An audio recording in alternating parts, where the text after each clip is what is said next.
So may I now speak in the name of the living God, our Creator, Redeemer, and Sustainer. Amen. Please do be seated. In just a few moments' time, I'm going to ask us to listen to a track from one of my all-time favourite Christian singers. And actually, I think it's a bit remiss of me, as I approach the end of my first year in post, not to have used him before. So I apologise for this in advance, but I do try to introduce him to all my parishes. Martin Joseph. I don't know whether anyone else has heard of him. If you haven't, he is sometimes known as the Welsh Springsteen. He tours all over the world, packing out small and medium-sized venues, and is simply, you understand, I'm not biased, brilliant. And so rather than listen to my sermon, I want you to all go home, sign up to his fan club. No, don't go yet, actually. But do Google him, see what you think. There are brilliant music, and, you know, what could go wrong? But I could tell you a lot more about him, but actually I want us to hear him for the first time, maybe some of us this morning. And the track we're going to listen to, and I'll state for the record that just before the service, Steve and I heard that it worked.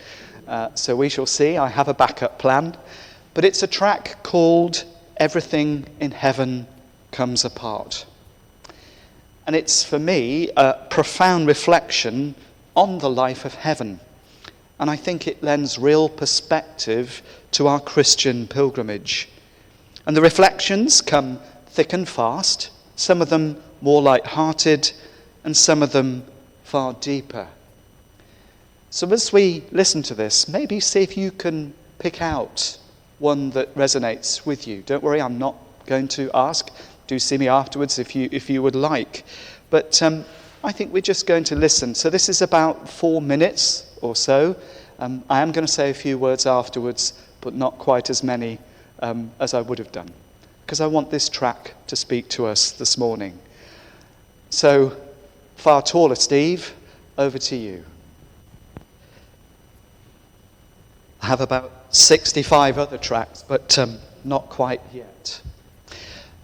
So, I have the benefit of having heard it a lot, but I particularly like the roulette wheel conspiring talk, the rhythm of the penguin's walk, the years of grief, the libelous hint, the plasma of the innocent, the untraced lie, the verbal dart. Everything in heaven comes apart.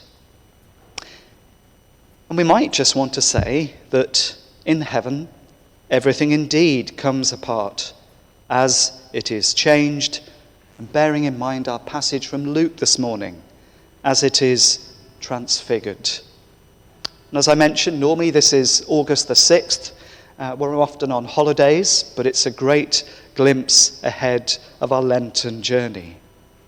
So we get in that reading a mountaintop experience ahead of plunging into the deepest valley, and then up to the highest mountain once again. And I think physically and spiritually, you can't fully appreciate the mountaintop without the valley. When Jesus promises life in all its fullness, he models both and is with us through both. A vision of the glory that awaits, then to carry us through the season of Lent. A reminder, and I hope and pray a constant companion, giving us light in any times of darkness. And perhaps the transfiguration, dazzling white glory, might also be an antidote for our times. We're always a people of hope, as we are always a people who walk in the light of Jesus, who is our way, our truth, and our life. And in these times, let's face it, of outright lies and misinformation across this planet, yes, we are a people of truth, of compassion, mercy, and love. Our prism is always that of Jesus. Our eyes are the ones through which he looks out on the world, to quote the prayer of Teresa of Avila. And as there always was in the time of Jesus and still today, there is always great darkness at work in too many people. But the light cannot ever be overcome. Not truly. And I don't know how you feel, but I lament the way that the President of Ukraine was treated in the Oval Office this week. And my heart breaks for our Ukrainian friends. So many friends.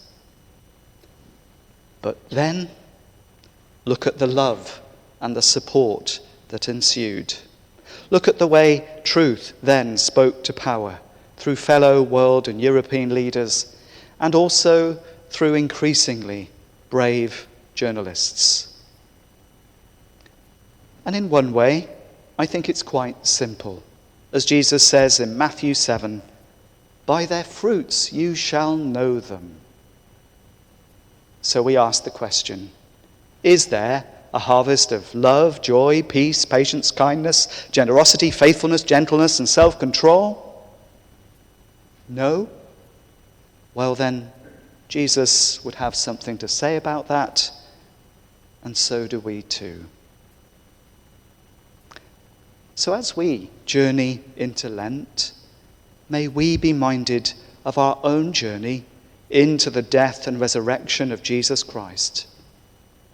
We are, like him, to be transfigured, changed from glory to glory.